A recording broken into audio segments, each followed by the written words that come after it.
Hi, this is Glenn from Viola's Auto and Home, and today I'm looking to buy an EV, but like computers, I have avoided purchasing because they're constantly changing. Is it the right time to buy an EV, or would I be an early adopter of EV technology? What should I do? Please let me know what you think and provide your comments below. This is part 2 of 3 regarding the plug-in EV topic. Check out part 1 and part 3 of the series to complete the presentation and the information contained in the other 2 parts. There are several main types of electric vehicles available in the market. The standard electric vehicle, EV, also known as a battery-powered electric vehicle or a BEV.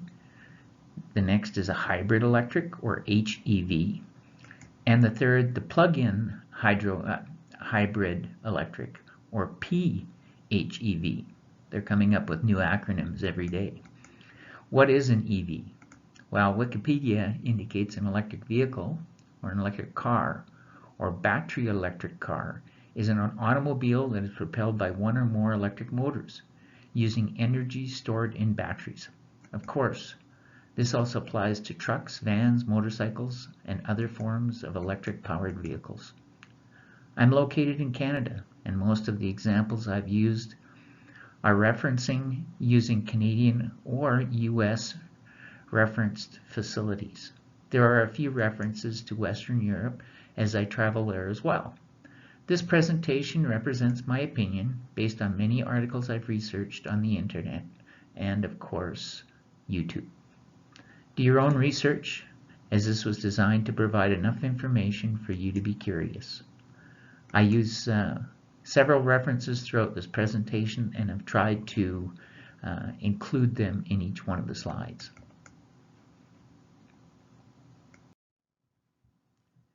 We're going to continue with our list of EV components as shown on this slide.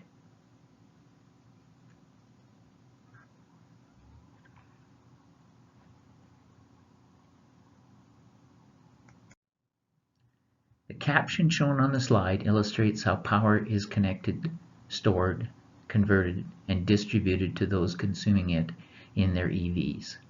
This relates to commercial and some retail sites. In some jurisdictions, homeowners are encouraged to set up charging sites for resale power to third parties. Thanks to National Renewable Energy Laboratory for providing the picture. They have some great information on their website. Check them out. Their site is identified on the slide.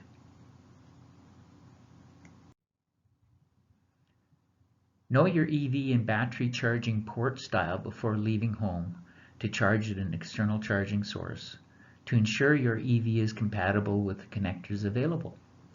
The slide shows 2 types of plug-ins that can be found in your home. The charger plugs into the level 1 or level 2 plug-in at your house and is attached to the wall or post. The charger can be plugged into your EV at that point. The power extension cord is the cord that is attached to the power source or power source plug-in and has a plug-in for your EV. These come in many varieties depending on the EV manufacturer and the designated jurisdiction of the EV model that was destined to be sold into. So yes, you can buy a Tesla Model 3 in Asia or Europe or Canada, and it is the only one that has a common Tesla charging system. All the others may be different. I just wanted to give you a little bit of information regarding electricity. This is not meant to be an electrical engineering presentation or education series. I just want to give you some light electricity knowledge. So alternating current. So AC, or the level 1 charger, is 120 volts and is commonly used and can be use a socket charging adapter to plug into your 120 home plug-in. So you can plug your charging adapter into your plug-in at home, where your car plugs in for example, for the block heater. And that charger, the use of this charger may take 12 to 24 hours to charge an EV battery to 100%, depending on available capacity. So it's my guess that 12 to 24 hours to charge at 120 volts is probably quite conservative. I would say that the average range vehicle, 250, 300 kilometers or more, will need perhaps 24 to 36 hours to charge from 10%. A level 2 charger is a 240 volt AC system and is becoming more popular for home type installation, but has a cost associated with the installation of a 240 volt plug-in. The additional cost is somewhere between $1,000 and $10,000, depending on the type of home charger you buy, your power configuration at home, capacity of your home electric system, and jurisdictional permit costs. A permit can cost $600 or more, with the rest of the costs in parts and installation. Typically, the installation represents the largest portion of the cost to do the work. The 480 volt and higher systems are starting to become available through the commercial systems to enhance the charging speed or for plug-in point dilution. Costs, and we can talk about that later, and I think we've talked about plug point dilutions earlier. Costs for a home-based 480 volt system were not considered in this presentation and could double the high cost estimate. So that could be $20,000, $30,000 to put in a 480 volt system. The 480 volt plus systems are being used by Lucid for their power supply. Long-term tests on the battery life may not be conclusive until there are more field tests completed and data cataloged. Based on the current technology, the faster a battery is charged, the greater the loss of capacity.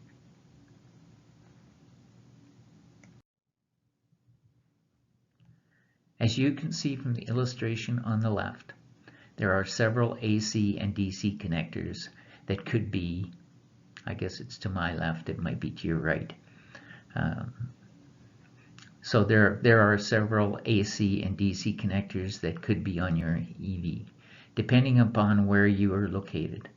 And as you see, USA, and that's Canada as well, Europe, China, Japan, and Tesla. Of course, Tesla is unique all over the world. It's all the same, which is good that at least one of the manufacturers has been standardized. The slide also shows a cartoon picture of a retail or commercial charge site and a picture of a Tesla being charged at a Tesla charging station. If you recall from previous slide, a DC connector can pass your EV converter and charge directly into your battery. This is called a fast charger. However, you must know your EV. Can it handle a DC connector? If you observe the plug-in types in the illustration, you will see that an AC and DC plugs of the same type have a different connector plug. Theoretically, you cannot plug in an AC into a DC charging system and vice versa. With the onset of adapters, this might be possible, so be careful. Safety should be number one when playing around with this kind of power. Tesla uses a proprietary plug-in that can be used at non-Tesla charging stations through an adapter that comes as an accessory when you buy a new Tesla. The adapters are also available through Tesla and through the open market. All others except Tesla also need an adapter to use at a Tesla charging station. They are available now in the United States, but can be very expensive. Examples of some plug-in types: the fast charger or Tesla Supercharger. That's a DC fast charger, and again that bypasses the converter and goes right into the battery. Chatamo, that's a DC fast charger. The types of vehicles that use it: Nissan, Toyota, Mitsubishi, and Kia. Tesla level 1 or level 2 non-supercharger, same as Tesla DC fast charger. J1772, CCS, J1772 level 1 and level 2 commercial. CCS combo, example cars are Ford, GM, Volkswagen, Porsche, Audi, Jaguar, Hyundai, and Kia. The version 1, J1772, version 2, similar to the 62196-3, and well, you can read them all on the chart below.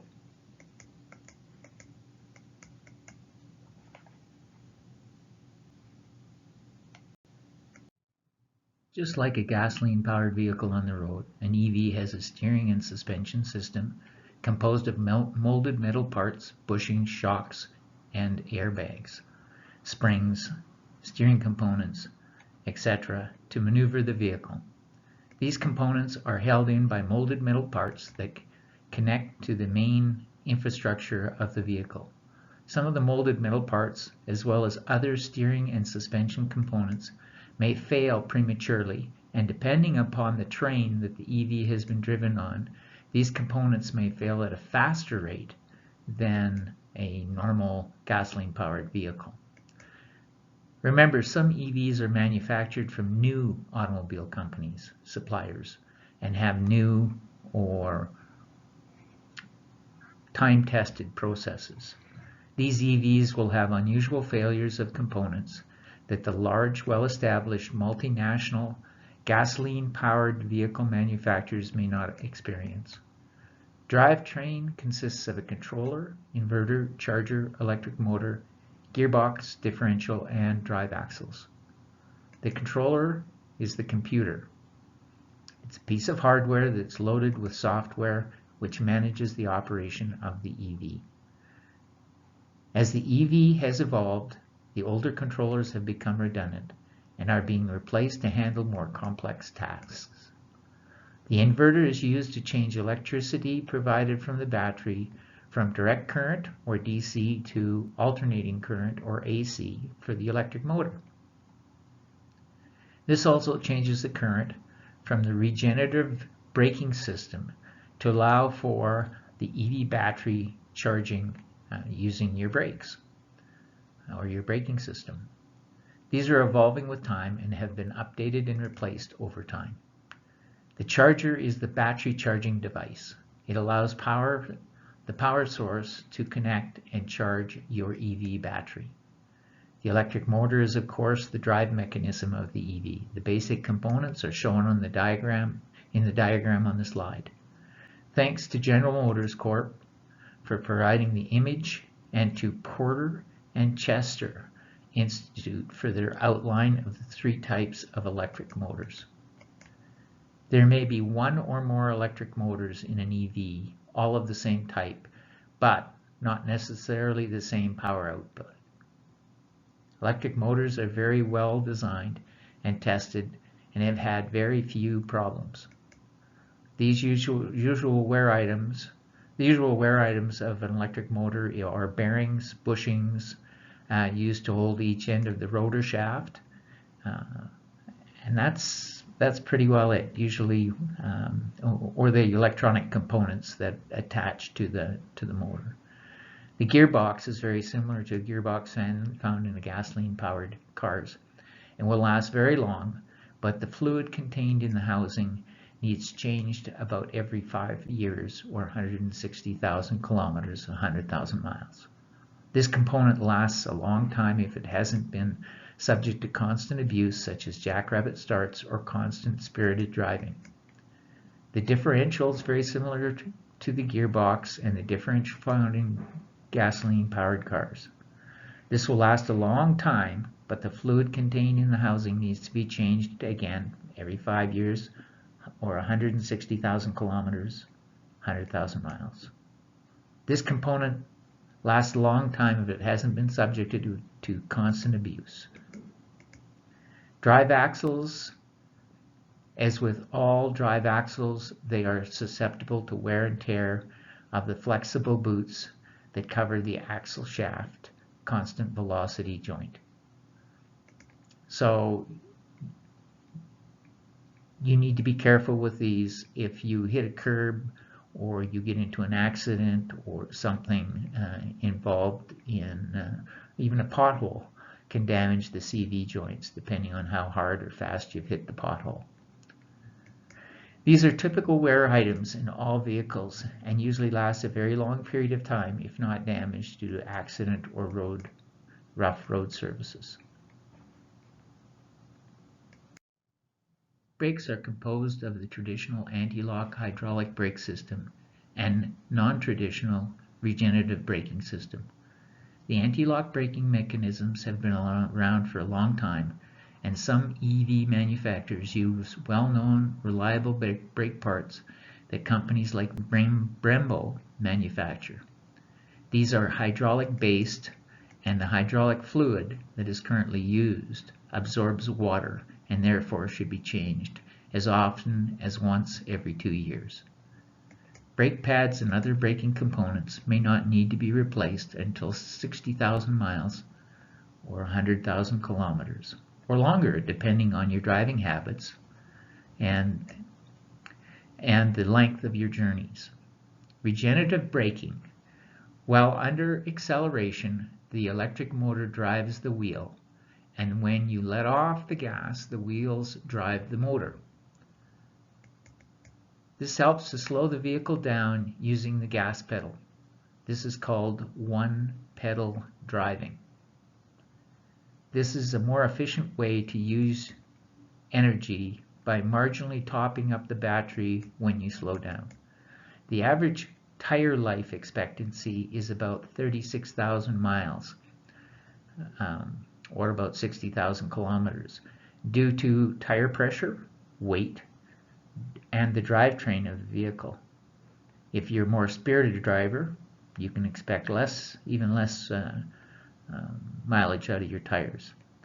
Expect lower tire life, as if EVs are heavier, tires are typically inflated to a higher level to reduce rolling resistance, and the electric motors are more powerful than the gasoline counterparts, causing higher wear of the rubber tires. Tires that are warranted for longer distances usually are made from harder rubber compounds that are more durable but tend to give up certain tire characteristics that may be more desirable, such as traction. A harder tire tread will tend to have less traction than a softer rubber treads.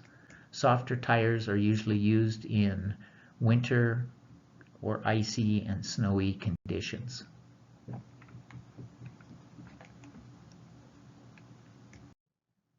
The new manufacturers may be the ones to watch, as their processes are not as well defined as some of the long-term companies. Blog sites are a great source to find out the basic problems with trim, fit, and finish of components of your electric car that you're looking at purchasing. The other less likely source for fit and finish issues for new manufacturers is J.D. Powers.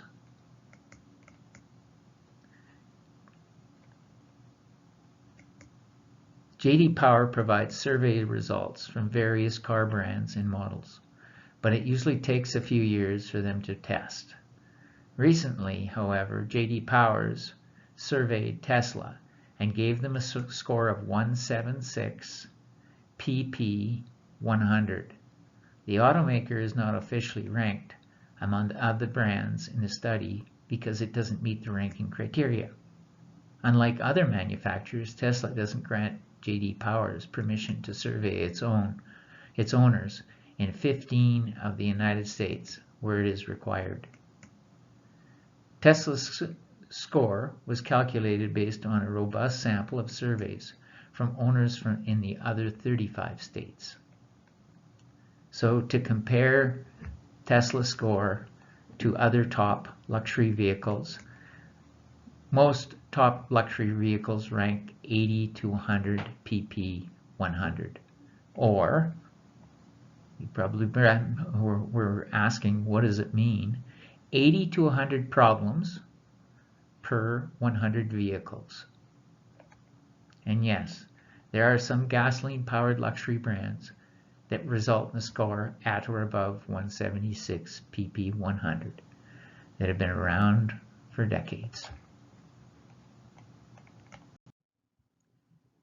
Software is created to manage how the computer operates by managing the systems and components of the EV.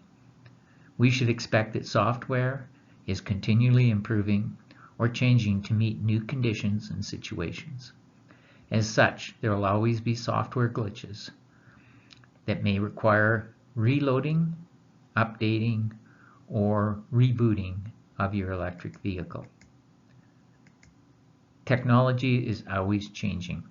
This may be obvious for many technology gurus, but for the general population who are used to gasoline-powered vehicle, this may be not so obvious. We can expect software glitches and the need for updates and rebooting the system of an EV.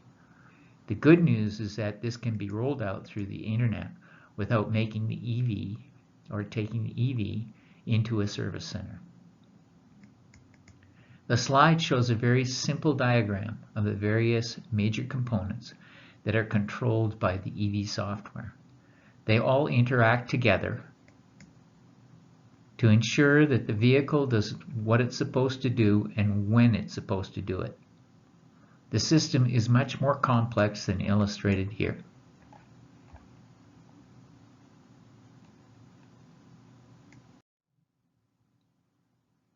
Used EVs tend to decline in value faster than used gasoline-powered vehicles, as their battery packs have a short lifespan and cost about 20 to 25% of the new vehicle purchase price. As you can see in the graph on the slide, we have taken an example where someone purchases a new EV for, let's say, $50,000, and the price is depreciated by 15% per year. I have also overlaid the cost of the replacement value at 25% of the new cost in year one and inflated that battery replacement cost by 3%. The two lines intersect just after 8 years. EV warranties are designed to provide some comfort that the buyer will not have any problems for the life of the warranty. The average current battery warranty is set at 8 years or 160,000 kilometers, 100,000 miles. The graph may show the reason for an 8-year warranty. That seems like a great warranty, but lithium-ion batteries are the weak hardware in the current EV technology. The battery is the main driving component of an EV.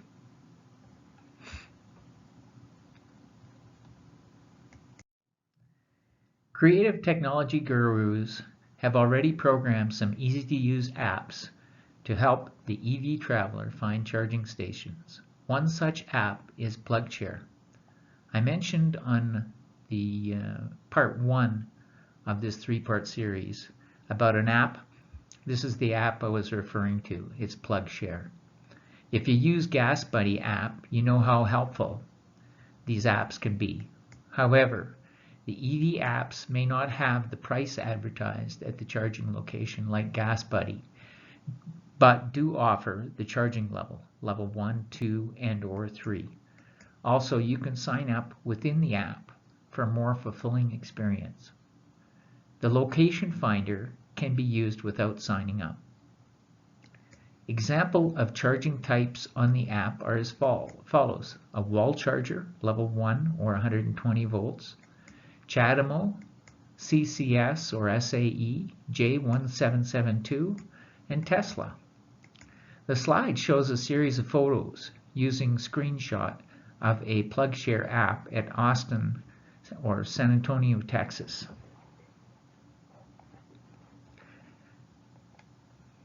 So it's just getting closer and closer.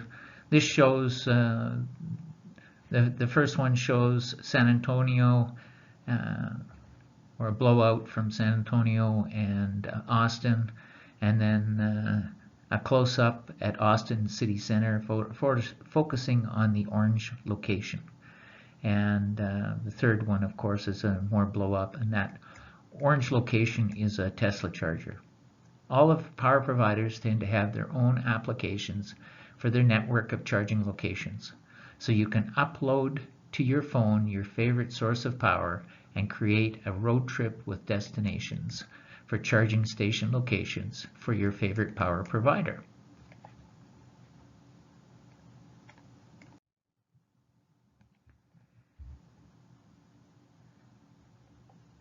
So I've blown this right up to the South Congress Avenue Supercharger. Of course, this is a Tesla Supercharger, and it's located in a parking garage lot and branded as a Tesla Supercharger, and there are 8 superchargers in that location. They've got a cost at $8 per hour to park, and Tesla has their own fees that they charge, or they have their own account. This shows how you can use the app to determine charge type and sometimes the cost of the charge. Since this is a Tesla charging station, your power source is likely Tesla, and your cost to power up your Tesla will come from Tesla. All of the power providers tend to have their own applications for their network of charging locations. So you can upload to your phone your favorite source of power and or manufacturer, and you can create a road trip with destinations for charging station locations for your favorite power provider. To activate the charging cycle, so now you're at a charging station, you have to connect using your credit card or cell phone wallet so that the device can charge you for the use. In this case, the example that we've got, South Congress Avenue Supercharger, you have to connect to Tesla to pay for the charging, and you will have to pay $8 an hour to park. Coincidental? Probably not. This concludes part 2 of our 3-part series on EVs. Check out the 3rd video in our educational series to complete the EV video series, and part 1 if you haven't seen that one yet. Please hit the like button, subscribe, and provide your comments on the channel. Bye for now from Viola's Auto and Home.